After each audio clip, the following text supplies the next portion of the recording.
This is a News Channel 5 Decision 2016 special, the Congressional Debate. Good evening, I'm Michael Williams, and welcome to the debate for Congressional District 18 covering Martin, St. Lucie, and parts of Palm Beach County. It's a politically diverse area, and we have much to talk about tonight. In fact, let's look at how diverse it is. On the screen, 38% Republican, 35% Democrat, 27% say they're either independent or have no party affiliation, and we are represented across the political spectrum tonight. Joining us, the Republican candidate, Mr. Brian Mast, United States Army combat veteran, explosive bomb disposal expert specialist, a former specialist with the Department of Homeland Security, a volunteer at one point, Israeli Defense Forces as well. Randy Perkins, the Democrat, the owner and founder of Ashbrit. Back in 1992, he founded it, a disaster recovery company that has done work nationwide, former owner and founder of Regional Landscaping Company, former employee of Yellow Freight System Incorporated. And Carla Spalding, our independent, no party affiliation, a master in nursing, specialty in education, former nurse, the Veterans Regional Medical Center, served in the United States Navy from 1987 to 1991. We welcome all of our candidates. A few notes. This will be a conversation. There's no fixed times for discussion. It's not a formal debate in that sense. We want our candidates to talk with each other, to talk with you about issues important to you in terms of your pocketbook, the environment, and more. I will try to keep them on track as best I can as the moderator and cover as many topics as we can over the next hour. Many of you have said you're tired of the back and forth and the name calling, not only in this campaign at times, but in campaigns across the state and the nation. We'll do the best we can with our candidates to stay focused on the issues. We will begin with one that was central to the concerns for so many in Congressional District 18 over the summer, and that was the algae crisis. The powerful incoming Florida Senate President, Joe Negron, has a proposal to eventually spend $2.4 billion and buy land south of Lake Okeechobee. Essentially, environmentalists are almost uniformly unified in saying we need to send the water south. It would envision eventually buying 60,000 acres south of the lake to create a reservoir, eventually cleaning the water out of Lake Okeechobee and moving it south. It's not the only answer to the algae crisis this summer, but it may be one. Mr. Mast, do you support that plan? And you and I have been on record with this before. I absolutely support State Senator Joe Negron's plan for buying 60,000 or more acres of land south of Lake Okeechobee, and I look forward to working to get the resources for that as the next member of Congress, the next Water Resources and Development Act, hopefully. Mr. Perkins, you've been less supportive of it. Why? Well, listen, I think, first of all, what I want to look at is real solutions, and I believe that the proposal that Senator Negron is putting through is just not going to pass the legislature with other members of the state of Florida. We do need to send some of this water south. I do support that. However, I want to look at real solutions and not solutions that just don't stand a chance of happening. Well, with respect, is it reason not to try? He'll be the most powerful Florida lawmaker, the incoming Florida Senate president. He says we have Amendment 1 money passed a few years ago to help pay for this and that we need to try. Do you agree with environmentalists to say ultimately we must send water south of the lake? I agree with environmentalists that we have to use, part of the solution is sending water south, but we have to remember that Amendment 1 money was just not for buying land south of Lake Okeechobee. This was passed throughout the entire state of Florida with other members in the Panhandle and Jacksonville, Tampa, Orlando, Daytona that have their own issues that they need addressed. So collectively, it was passed. That amendment was to provide some money, but not all of that money was meant to go for buying land south of the lake. Ms. Spalding, your support or not for Joe Negron's plan? Well, I think it varies. I think that, as I've said to you before, that this has been an ongoing problem for over 30 years. And if we really want to fix the problem, it would have been fixed already. It comes around when it's time for election, and that's when we start addressing the problem. Now, buying land will have to bring all the people or all the parties to the table. We need to make sure that the owners, agriculture and the sugar industry, are willing to sell the land. But bottom line, do you support the plan as he envisions it and will present it to the Florida legislature? I haven't read all the plan, but if it, as I'm saying, if it does not include all the parties being at the table, it's a waste of time. But obviously, he has said it will include all of those parties. The question is, will there be the political will which brings up the issue. You and I have talked about this, Mr. Mast, as the Republican candidate, and you've seen this in campaign ads as well. You did take money from Big Sugar at one point. According to the figures, either between $12,800 or $15,500. You say you're not beholden to Big Sugar. Explain to our audience why you're not. I certainly am not beholden to the sugar industry or any other industry. I made a very conscious choice to give them back their contributions, and that's the end of it. I gave them back their money. Now, my opponent and I, we have been at odds over this issue numerous times, and we recently had a forum at the Nettles Island Forum, and he came out and said something very disturbing at that forum. He came out and said that he had done an extensive amount of work for the sugar mills, and I would pose you this question: just how many millions of dollars have you made off the sugar industry when you've been spending millions of dollars on an election to try to hit me over a couple $1,000s that I gave back to them? Mr. Perkins? Well, first of all, it wasn't a couple $1,000s. For my opponent to say he went to a billionaire's mansion for a fundraiser and claims he didn't know where the money was. The Fan Hills, correct. That he didn't know where the money was coming from. He said he sent back the money, he didn't send back the money. The paper, the TC Poem, actually said it took him 3 times he said it and he didn't. But the fact of the matter is I've been very transparent from day one in this race, from the minute I got in this race, that I have known the Fan Hills and I've known Robert Koger for many years. You're talking about the people at U.S. Sugar, U.S. Crystals, Sugar, U.S. Sugar, and Florida Crystals, correct. And I've done work for them. I know them. I've been very transparent. We provided a service. They paid us to do that work. However, I've also said... How much did they pay you? We've done work for them over the years, and they've been very good to us. How good? I'm sorry? How good? We provided services. We've probably done several $1 million worth of work for them over the years. Cannot the same question be asked for a different reason? Does that business relationship not make it more likely that you would be beholden to Big Sugar? Absolutely not. I would look at it more that I have a relationship with them. I've said this from day one. You cannot get anything done to solve this problem if you can't work together with all parties. Sugar absolutely has a role in helping solve this problem. Are you willing to go to Big Sugar? I'll put the question to all three of you, because Ms. Spalding, you brought it up. Yes. You said that we have to get all parties involved. Absolutely. Then that means you have to be willing to go to agricultural interest and say you may need to sell that land, or otherwise we're going to have to find ways to buy it. Are you willing to press on that issue to go push to buy that land when Big Sugar and other agricultural interests have argued that's not the answer? How hard are you willing to push when by your own acknowledgement you say you're not fully versed on that issue? Well, I'm the only one that has absolutely nothing to do with the sugar industry. I owe nobody anything other than the people.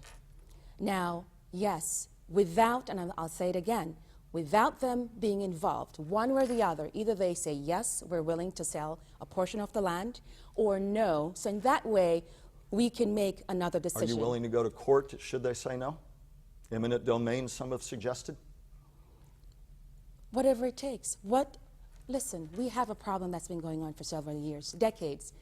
We have to have a solution, a viable solution. If it means that, yes, because it's for the people. We have to. We have no choice. You've talked about other solutions. Mr. Mast, in the mosaic, the tapestry really, that will involve a lot of solutions. Certainly sending the water south is one that environmentalists argue is important, but not the only one. What are other solutions concretely that as a freshman legislator, should you win a seat in the House, you could effectively push for really in the first 2 years? How would you do that? Other issues relating other to water? issues related to the water crisis before we move on. So again, it's working to get resources to this area. Specifically and I think, how? Some of the good programs that we could work to fund would be further water farming, things like the Calkins Water Farm, making sure that we work towards things like constructed floating wetlands, other ways to work towards some great infrastructure to get many of the homes that are along these rivers and waterways off of septic and onto sewer. These are certainly programs that we could look to move the dial on. Mr. Perkins, I saw you shaking your Well, head. I mean, what other parts of the solution are you willing and able to push for? It's interesting that he signs all these forms from these different organizations that their only solution is to acquire and take the land from Sugar. I do not support that.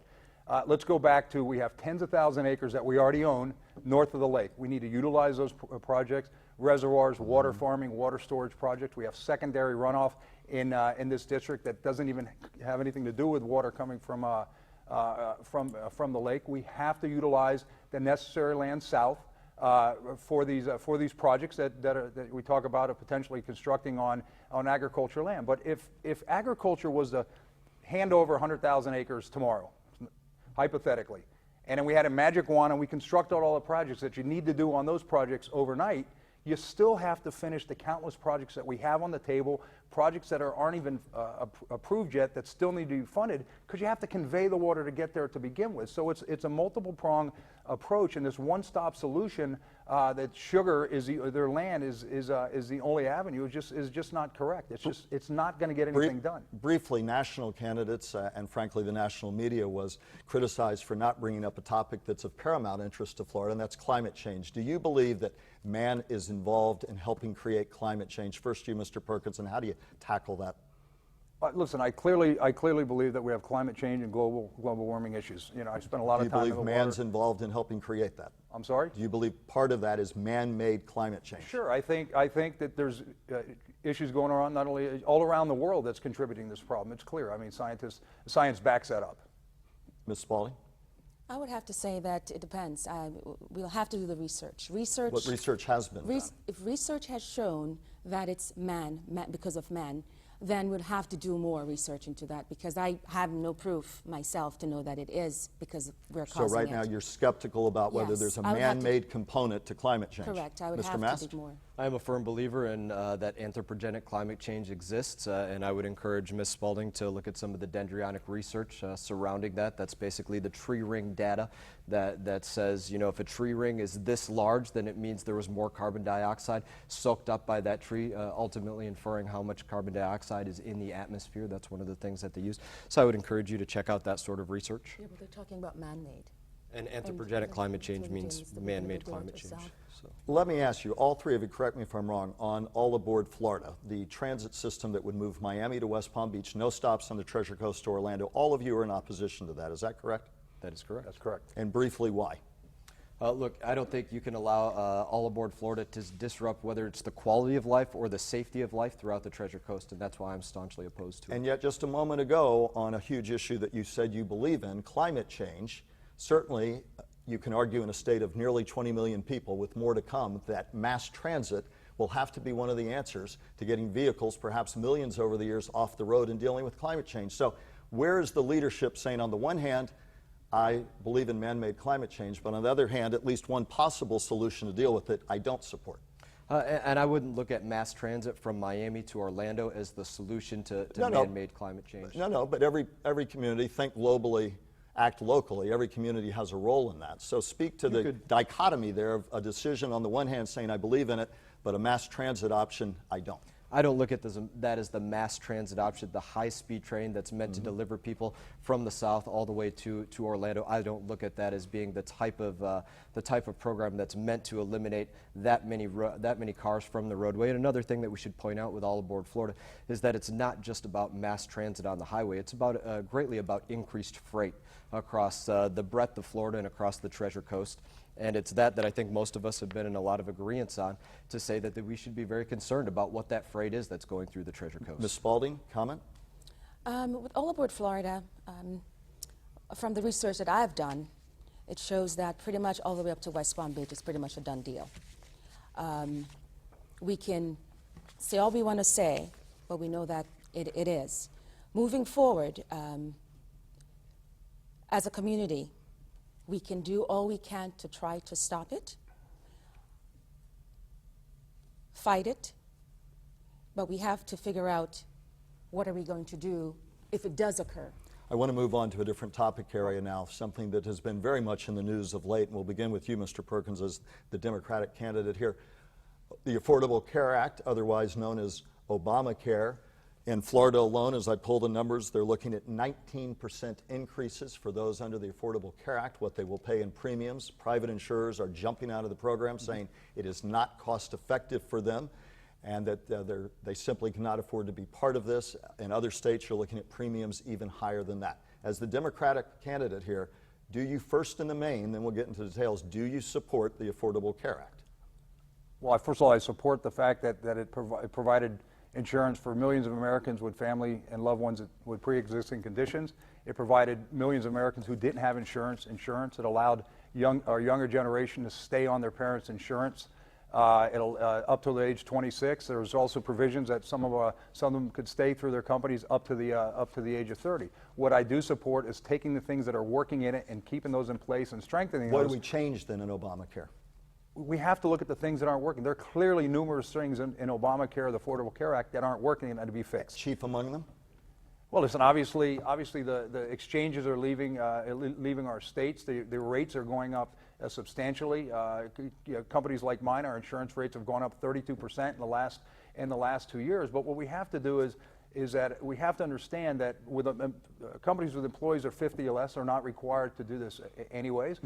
Mr. Mast, a clear dichotomy of positions here, a clear difference here. Your thoughts on the I think this is a clear-cut case of not being able to see the forest through the trees. You know, you're saying that there are numerous things about it that we should keep. Well, number one, this is a program that was just pointed out by you.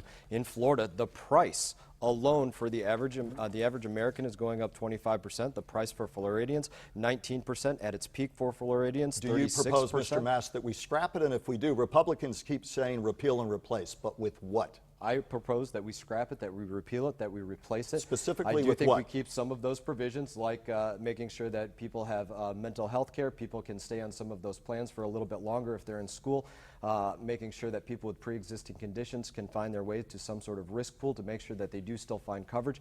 But beyond that, I think this is the number one fix that has to occur, and this speaks to why it is so unaffordable. It's the fact that the federal government is the one who is out there deciding what is an acceptable plan, what has to be inside of this plan in order to make it acceptable. If you want to make it better, let individuals choose what they want, whether that's high deductible or low deductible, whether that's an HMO, whether that's a health savings account. And then Ms. Spalding. I sorry. definitely think that it's not a good plan. Well, then what do you replace it with? I would scrap the whole thing. And replace it specifically with what? I would make sure that we have the pre-existence in there. I would make sure that stay up to the age of 26. Children can stay on their parents' health plan until 26. They're 26 years old. And I would also make sure that mental health is a huge thing. We need to have that it's not stigmatized, that their mental health awareness is there. But you would revert it back to private insurers only? Yes. I would think that would have to sit and look at it together. Do you believe, Mr. Perkins, that we should revert it totally back to private insurance? No, I mean, first, Speaker Ryan has said it's not getting repealed, or you cannot do that. You cannot. It would take several years to do this. But how do you deal with the millions of Americans that might be getting treatment right now for cancer? They're on radiation. Our children with childhood diabetes and all these other issues. What are we supposed to say? In 6 months from now, all that treatment, all that care just goes away? I have a solution for that. With all due respect. So what we also have to do is we have to understand why are insurance costs going up. We have to sit down with our insurance companies. We have to deal with the fact that in this country we're paying 3 to 5 times more for prescription drugs than anywhere else in the world. We have to deal with medical malpractice insurance. We have to look at why the cost of insurance is going up to begin with. We have to sit down with our insurance companies. We have to find that happy balance between making a profit and providing the insurance that we need. But also, if you just say, let's just go back to the old system, and families are able to buy, say, an insurance policy for $500, and they're out of pockets, $3,500. The out of pocket for families $10,000. Then you might as well not have insurance because most of those families can't afford to pay that to begin with. Ms. Spalding, I want to begin with you. I want to begin with you on a different topic that critics say no politician is showing courage on, and it's about Social Security. So many in our community rely on Social Security, or will, with the baby boomer generation aging. Here's what the Urban Institute, a public policy think tank that has studied Social Security for more than 30 years, said. The only real answer, quote, is to raise the payroll tax on everybody, high and low earners. We are not going to get solvency without raising the payroll tax. The only other way is to lower benefits. Are you willing to say, and you've been quoted as saying that you're going to tell people the truth about all things, are you willing to say that eventually high and low earners are going to have to look at a higher payroll tax and or lower benefits to create and keep Social Security solvent? Do you agree with that assessment by the Urban Policy Institute? I'm going to tell you what I agree with and what I think the solution is. Well, first, do you agree with their assessment? No. I'm going to tell you what I agree with. Go ahead. What I think the solution is to that. Number one, I think that those who does not need to collect it should not take it. That's where we can start off. That would help. Second of all, I do not think that... Where do you draw that line, first of all? Well, I think initially, I would have people choose. We're at a crisis right now. So whoever wants to help, they should play their part. And their part is if you don't need it, don't take it.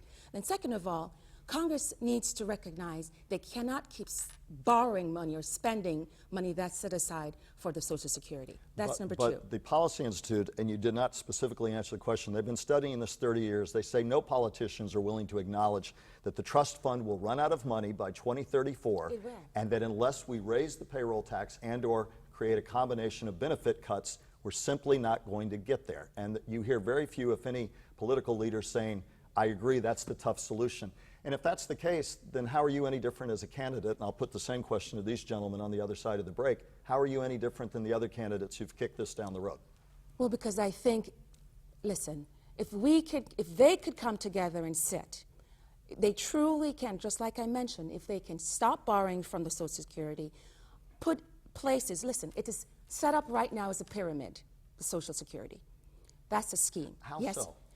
Because we're putting into the system that we haven't even reached there yet. We're paying I into don't understand it. what you're saying. Okay, we're putting money into for the future. We haven't, I'm not 65, so I'm not collecting. So I'm actually paying for somebody else, right? Correct? But in fact, that's been how Social Security was built at the start, that healthy workers would pay into that system. But we need to change that system. How do you because change it's not, this is where the experts have to truly sit down and come together and come up with a better plan. We're going to pick up Social Security with our Democrat and Republican candidate on the other side of the break. We'll be back with more in just a moment.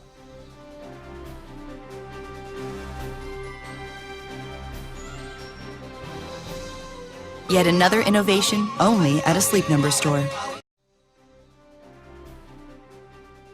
In Congressional District 18, we'll pick up where we left off on the other side of the break on Social Security. Mr. Perkins, again and again and again, we hear politicians saying they're going to talk truth to citizens and tell it like it is. National debt's essentially been off the table this election cycle, even though it's at nearly $20 trillion and climbing. Entitlements like Social Security are one of the biggest drivers of national debt. So I'll put the same question to you that I did Ms. Spalding. Well-respected institutes almost universally argue that the trust fund will be out of money by 2034, and that sooner or later, Democrats and Republicans are going to have to agree on either payroll hikes or very severe benefit cuts.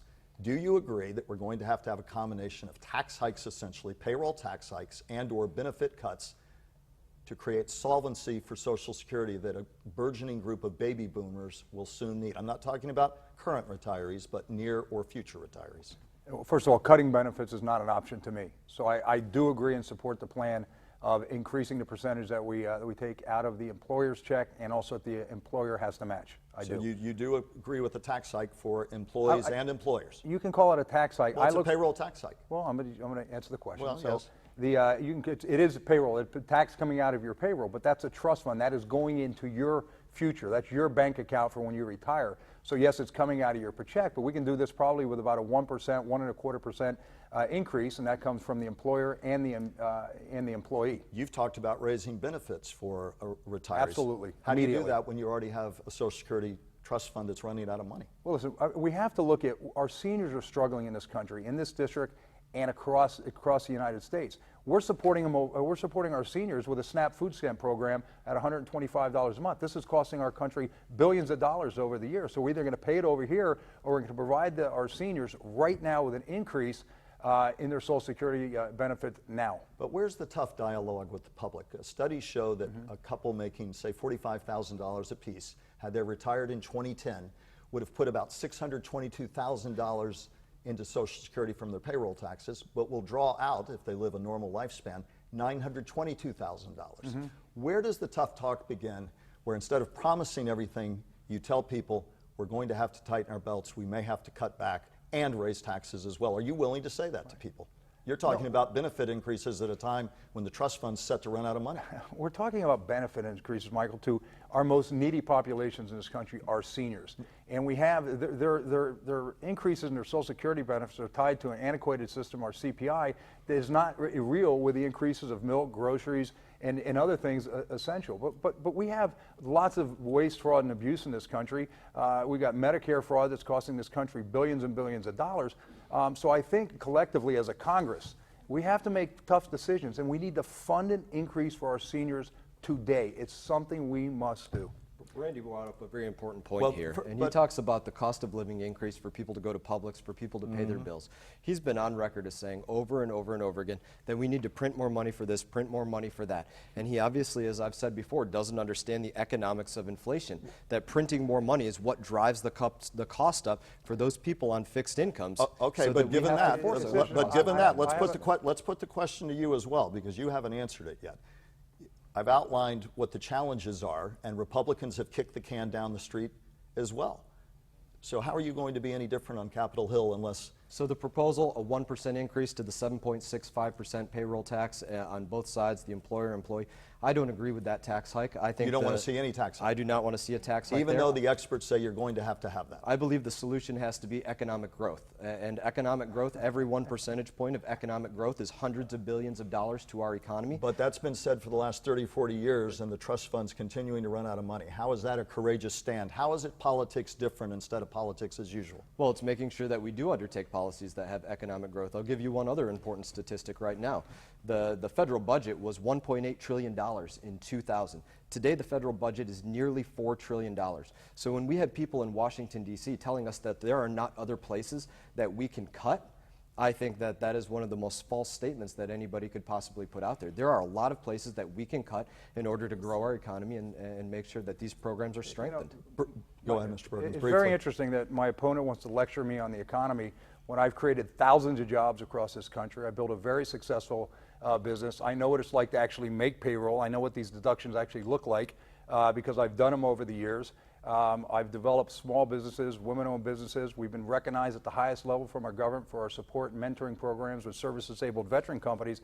So he can continue with the talking points over the last 30 years, or we have to make tough decisions. We have to make tough decisions at Congress, or we can keep kicking the can down the road, which is what my opponent plans on doing. Briefly on another topic, we've heard a lot about the fight for 15, many arguing in our country that they deserve at least a minimum wage of $15 an hour. In some states that's being adopted, not in Florida. Do you support the concept of this fight for $15 an hour as a floor for minimum wage that in some states like California and New York is on its way or has been passed, Ms. Spalding?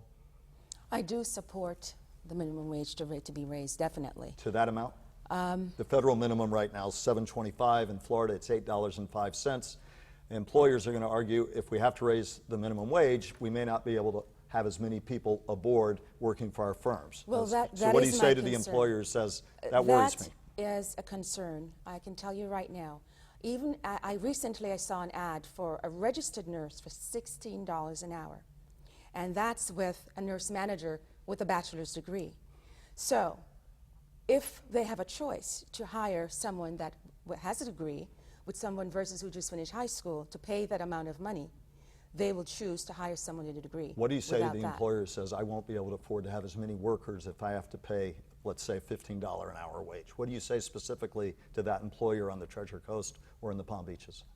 If they can't afford it, they can't afford it. But then that means less workers aboard. That is correct. So this is where I think that I don't necessarily think it needs to be $15 an hour. We have to look at, there shouldn't be forced to pay $15 an hour. I don't necessarily think it should be 15. Mr. Perkins, you've run a business, as you've said multiple times here, you've run a successful business. Do you agree with the concept of raising the federal minimum wage somewhere between its current $7.25 all the way up to what we hear about in this fight for 15? Where do you stand as a businessman and the Democratic candidate? Unlike my opponent who says I support a $15 an hour, you asked me that question right after the primary. You challenged me that Secretary Clinton supports that, and what did I say? I said no.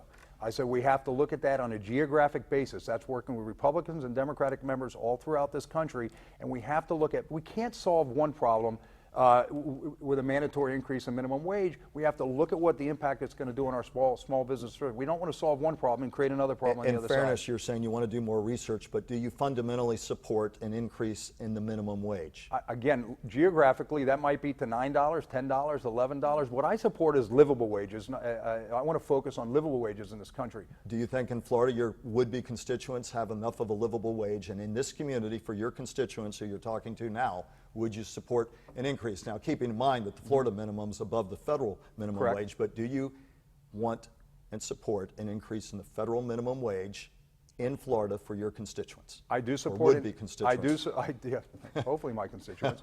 For all three of you. I do support an increase, but it has to be looked at and how it impacts our small businesses first and foremost. Mr. To Mast? be accurate about Randy's comments, Well, first, do you on your support- interview, he said that he supported $13.50 minimum wage. That was, to be perfectly Michael, accurate. you what heard he that's said. not what I said. I would go back and watch the video. Do you I support- do not support the expansion of the minimum wage. I think, yeah, you're going to get some people higher wages, but a lot of people are going to get pink slips as well if you raise the minimum wage to this amount. And I think it's So very what's the important that answer we then? bring this up. 2 years ago at this time, when Patrick Murphy and Carl Domino were debating the issue of minimum wage, it was actually put to them by George Bennett, who's in the audience here this evening, that if they raised the colleague minimum from the wage Palm to Beach Post, a little shout out to George. $10.50, if they raised the minimum wage to $10.50 2 years ago, that we would be at risk of losing 500,000 jobs in this country. So for people watching who could be your constituents, depending on how the vote goes, what do you say to them when they say, I can barely make it now, I need some kind of increase in the minimum wage? And look,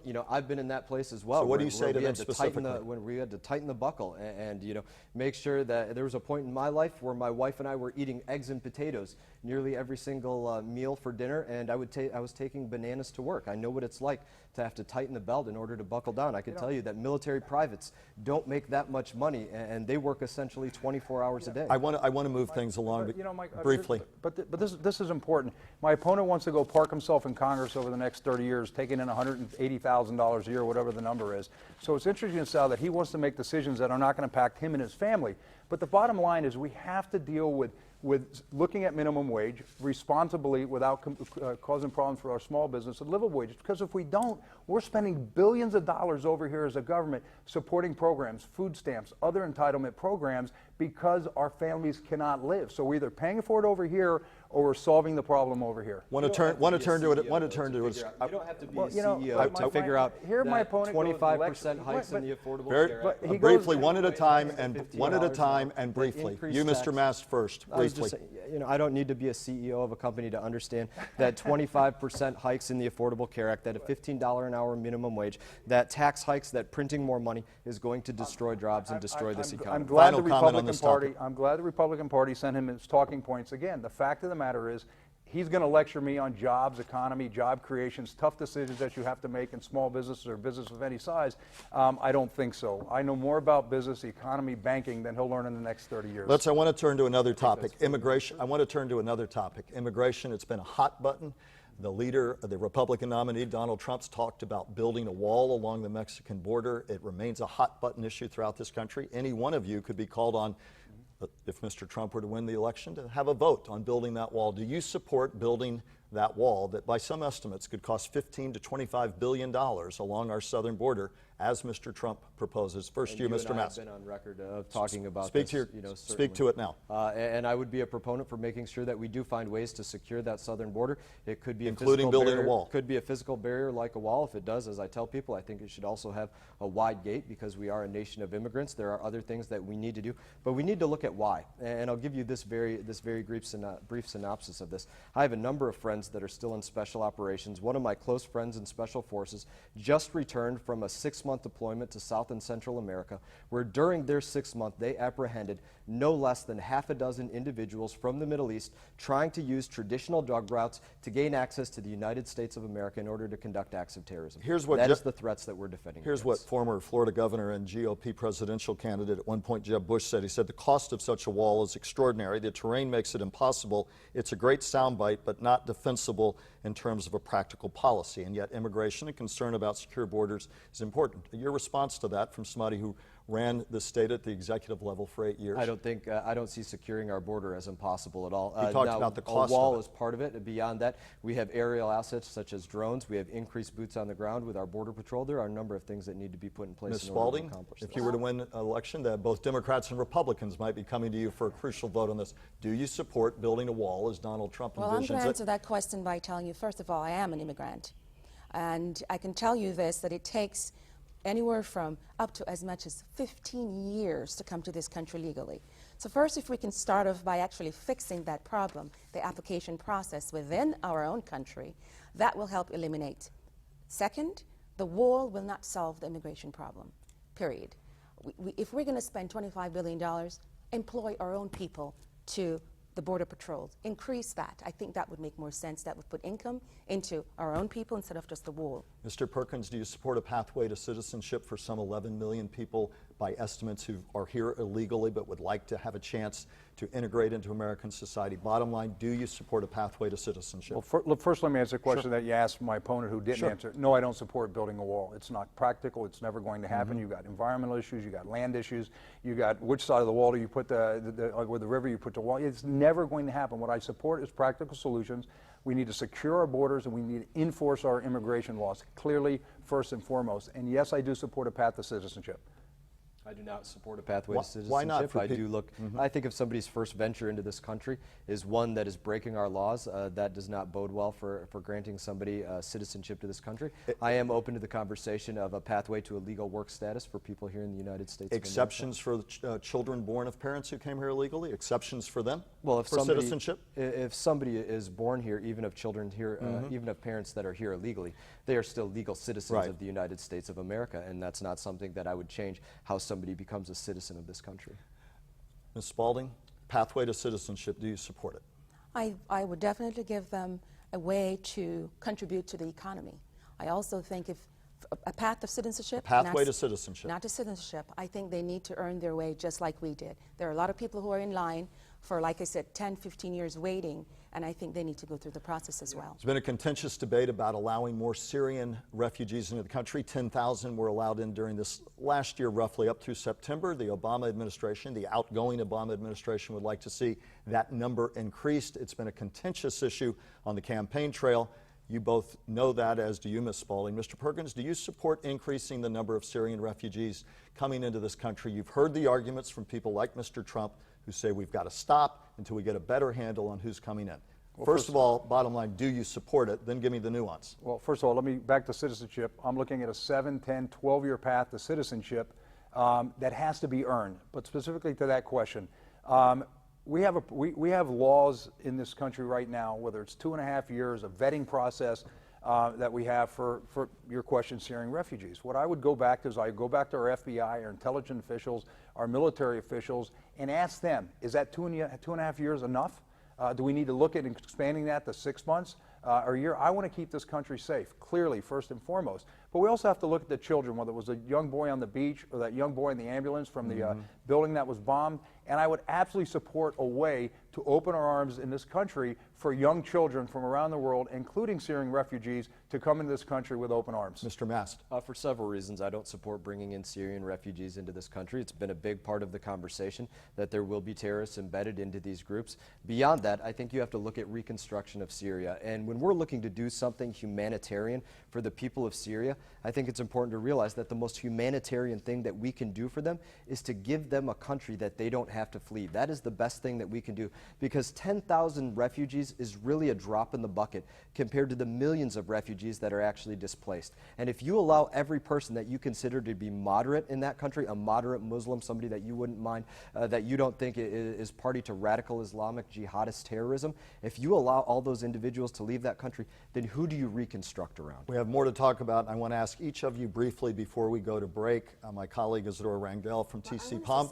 I want to get to one other topic. We're not going to be able to cover everything in as much depth as we'd like. You can incorporate it into your answer if you'd like in a moment, Ms. Spalding. But I would like to ask, you've seen combat up close, of course, Mr. Mast. The question is, in order to fight ISIS, would you support if it ever came to that? The current administration says it does not want to put boots on the ground in forward combat operations. Would you support if it came to that, boots on the ground, including U.S. boots on the ground, to fight the spread of terrorism and specifically ISIS? And I'd ask for a brief answer from each of you on that. First, you, Mr. Mast. I believe we do have to support those boots on the ground. It is those foreign pipelines of terrorism that are inspiring pipelines of terrorism here Even with the hornet's nest that critics say that could create?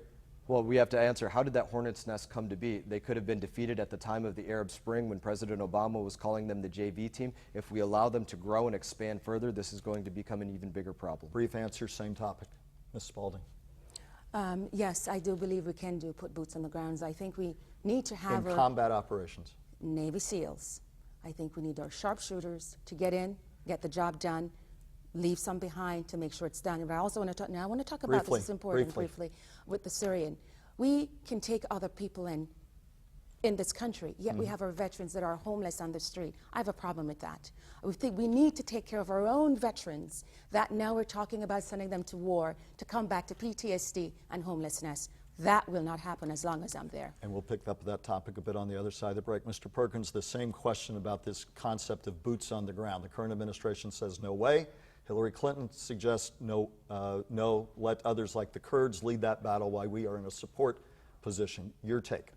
I am going to listen to our military officials, our national security experts, and they say if we need to put boots on the ground to keep this country safe here at home and fight terrorism around the world, I'm going to agree with them. My opponent and I don't differ on military issues. I want to talk in a moment on the other side of the break about some of the acrimony in this campaign and some of your thoughts about what each of you'd like to do in the first 2 years as a freshman lawmaker, should you be given that privilege. We're going to pick up that a bit more because the public's been bombarded with these ads, and I think it's fair to allow you to speak to that on all sides and some of your other thoughts about what motivates you as candidates. We'll do that on the other side of the break, and we'll be back in just a moment.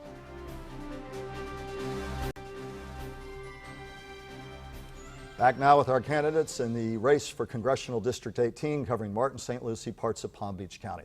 Mr. Perkins, as the Democrat here, do you respect Mr. Mast and his military service and his sacrifices? Absolutely, 100%. I've acknowledged that dozens of times. Let me ask and give you a chance, because as I said in an earlier broadcast today, you'd have to live on the moon or throw the TV into the Intracoastal not to see the nasty ads on both sides of this campaign. Before T.C. Palm at one point, you were sharply criticized when at one point you talked to him about receiving health care assistance from the VA, and some said the tone was as though, how do you deserve it? Also, when you said you're not man enough to stand behind your ads, some thought that was insensitive to somebody who's a double amputee because he was injured in combat. Your response to what many saw as a discordant, if not distasteful and insensitive set of comments, it's been a big part of the campaign ads. You know that. Please respond.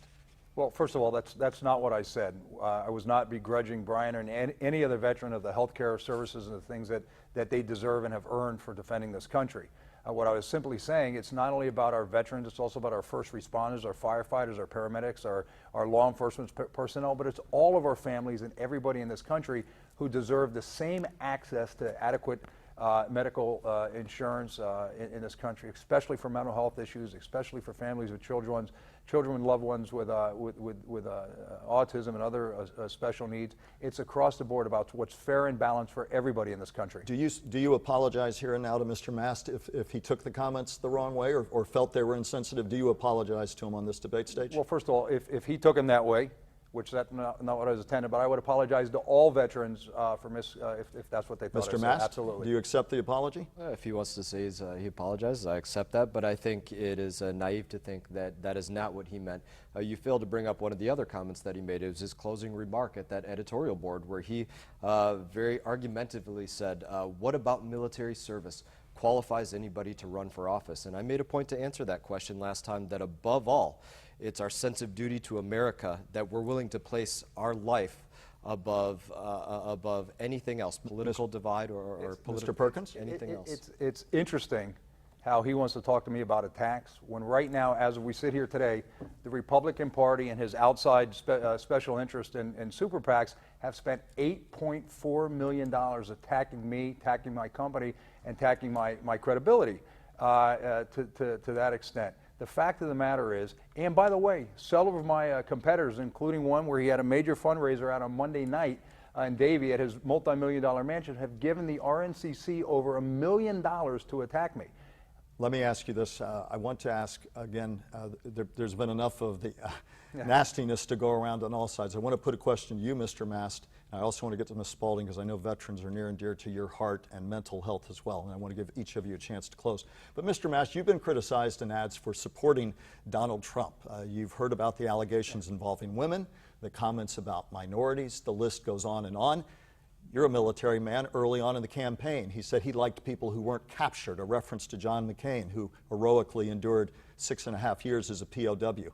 Do you still wholeheartedly support Donald Trump? I do not excuse any comment that Donald Trump has made or any poor action that Donald Trump has ever conducted. And I've been very clear about that. But do you still endorse him wholeheartedly? But if were the election held tomorrow, he would still have my support. And I want to ask you one other question, Mr. Perkins. You've been criticized that your company, Ashbrit, You've seen the ads, you've heard the criticisms, that you've overcharged, that you've made millions off people's misery, that after Katrina, the work wasn't up to par. You've seen the ads, you've heard the criticisms. Here's your chance to respond. I'm going to respond. Right now, we have 350 plus municipal contracts around this country. We have 26 state contracts. We're one of 4 contractors at the federal level for major catastrophic response. But let's bring it home to this district. As I sit here tonight, we're currently performing services in Palm Beach County, Martin County, St. Lucie County, and 42 other municipalities from Volusia County to Charleston, South Carolina. Now, Martin County in this district, they've seen these ads that go back to Katrina, they go back to Sandy, this nonsense with the Broward County School Board, but yet Martin County, right here in this district, 6 months ago put out a request for proposals, a bid, where over multiple companies from around this country submitted on it. We were not the low price, but they selected us 6 months ago and awarded us a 5-year contract that we've been and we're currently working on that contract in Martin County. And as far as Donald Trump, let me ask you one, and then I want to move to Ms. Spalding, and then finally to Mr. Mast. You said to me when I talked to you last time, first of all, you moved into the district late in the game, registered as a Democrat, correct, very late in the process, and you said on camera to me, said it was a tough choice whether I go in as a Democrat or a Republican. Are you more Republican than Democrat? Where do you really stand with that? And to people who say he's new to the district and this was not idealism, it was opportunism, what do you say to the residents and the voters of District 18? Well, first of all, both my opponent and I are new to the district. Let's be That's true. fair and transparent on that. That's true. What I am is I'm a moderate problem solver, but I will never waver on choice, equality.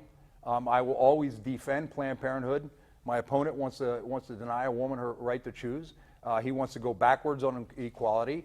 He wants to defund Planned Parenthood. But back to Donald Trump for a second. Let me give you some statistics. Briefly, because we need to get to Ms. Spalding and our time's running out. 1 in 3 girls, 1 in 5 boys, 1 in 5 of our children that ever go on the internet, and a significant percentage of our special needs and developmentally disabled community will be the victims of sexual assault by the time they're 18 years old. Yet he still defends and supports a man for president who vilifies women, who ranks them from 1 to 10. We have enough problems with our girls and our young women in this country Mr. Perkins, that suffer from body image issues, we social need to wrap pressures, up and allow eating Ms. disorders, Spalding, I appreciate it. self-harming, suicide. I also have to look at the Okay. clock here. So, Ms. Spalding, your background, you were in the United States Navy. Yes. You've also a master's background, education, nursing, and the like, and your specialty in education, I should say. And I know that's near and dear to your heart. As you listen to the Republican and Democrat, and when you look at a community with so many independents, why are you ultimately the better candidate, and what drives you,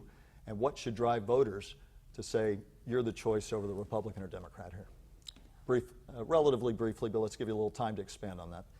Well, within our time constraints.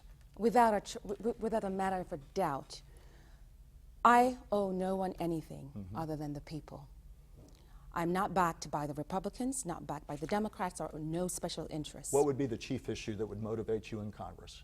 I'll tell you what it is. Number one, we must do something about our veterans and our young people. Because if they come back to absolutely nothing, then the ones that are here now that wants to go voluntarily are choosing not to do that anymore. So if you could do one thing in your first 2 years, you've talked to me about this before, about mental health, veterans. Yes. If you could accomplish one thing and one thing only in 2 years in Congress, what would it be? My main thing right now is our veterans. I've worked at the VA hospital and I see the suffering and I see the homelessness. I see how the young people, because there are young veterans who may not be disabled, but they're still struggling in general.